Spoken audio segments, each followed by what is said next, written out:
시청자 여러분 안녕하십니까? 9월 4일 금요일 하남방송 뉴스투데이 배진입니다. 첫 번째 뉴스입니다. 하남시 코로나19 확진자가 9월 3일 오후 2시 기준 49명으로 확인됐습니다.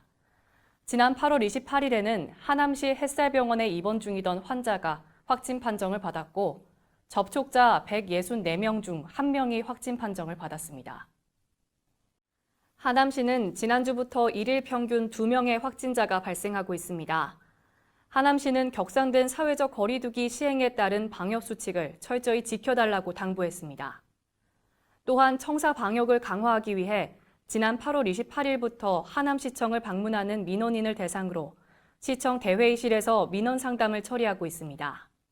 지난 8월 30일부터 시작된 거리두기 2.5단계로 하남시에 있는 학원과 독서실, 스터디 카페, 실내 운동시설은 집합 금지 조치가 내려졌습니다. 또한 음식점과 제과점은 밤 9시가 넘으면 매장 테이블에 손님을 받을 수 없습니다. 프랜차이즈형 커피 전문점은 영업시간과 관계없이 매장 내 음식과 음료 섭취가 금지됩니다. 요양병원과 요양시설은 일제히 면회가 금지됩니다.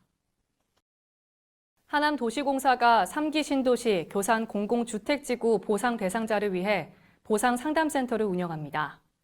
보상상담센터는 비대면 상담으로 진행됩니다. 상담센터는 매주 화요일 오후 2시에서 5시까지 운영되며 코로나19 확산 방지를 위해 서면 위주로 진행됩니다. 궁금한 사항에 대해 자유 형식의 서면으로 제출하면 됩니다. 방문 상담을 원할 경우 예약을 해야 합니다. 상담은 관련 분야의 경험이 풍부한 감정평가사, 변호사, 세무사로 자문단을 구성해 진행됩니다. 하남도시공사는 지난 8월 21일 교산 공공주택지구 열람 및 이의신청 종료 이후 상담을 계속하며 토지주들의 궁금증 해소에 앞장서고 있습니다. 지난 8월 13일 미사이동 행정복지센터 대회의실에서 한강교량 신설 방안 전문가 토론회, 즉 수석대교 건설을 놓고 토론회가 있었습니다. 수석대교 건설에 반대하는 주민 측에서 섭외한 3명의 전문가와 시행사 LH 측에서 섭외한 3명의 전문가가 나와 수석대교 건설을 놓고 열띤 설전을 벌였습니다. 이번 토론회에서는 수석대교를 반대하는 주민들이 왜 반대하는지 그 이유를 알 수 있는 자리였습니다. 반면에 시행사 측에서 나온 3명의 전문가는 수석대교를 선동 IC에 놓아야 한다는 기존 입장을 되풀이하는 자리였습니다. 오늘 이 시간에는 수석대교 건설에 반대하는 주민들의 모임이죠. 수석대교 대책위원회 박유동 위원장님을 모시고 이야기 들어보겠습니다. 박유동 위원장님, 안녕하세요. 안녕하십니까. 수석대교 대책위원장 박유동입니다.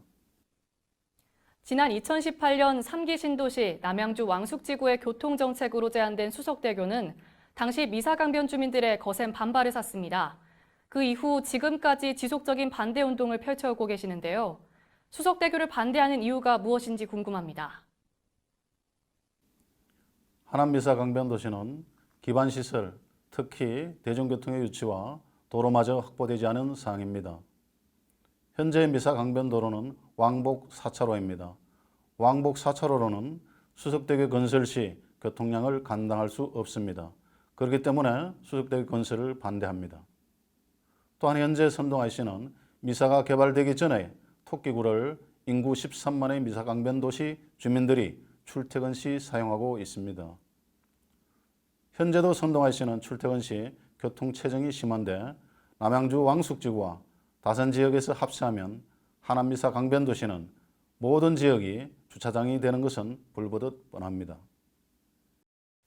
이런 이유로 지금까지 수석대교 건설을 반대해 오신 건데 그렇다면 수석대교 대책위원회가 제시한 대안이 있을 텐데요.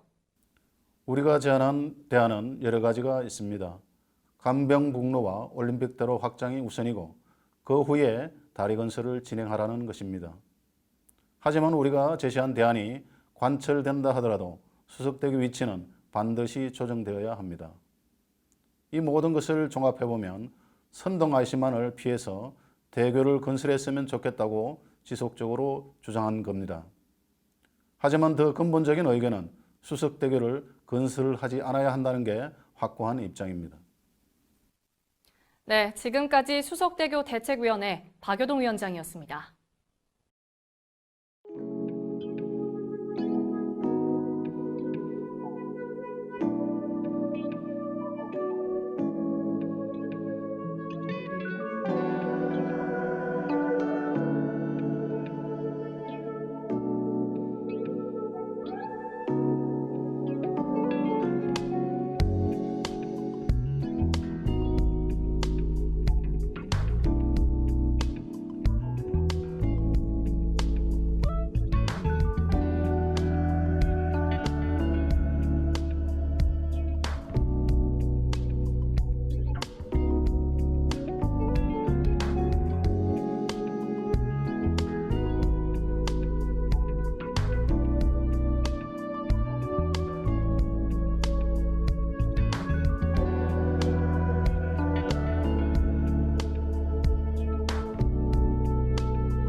이상으로 뉴스투데이를 마치겠습니다. 시청해주신 여러분 고맙습니다.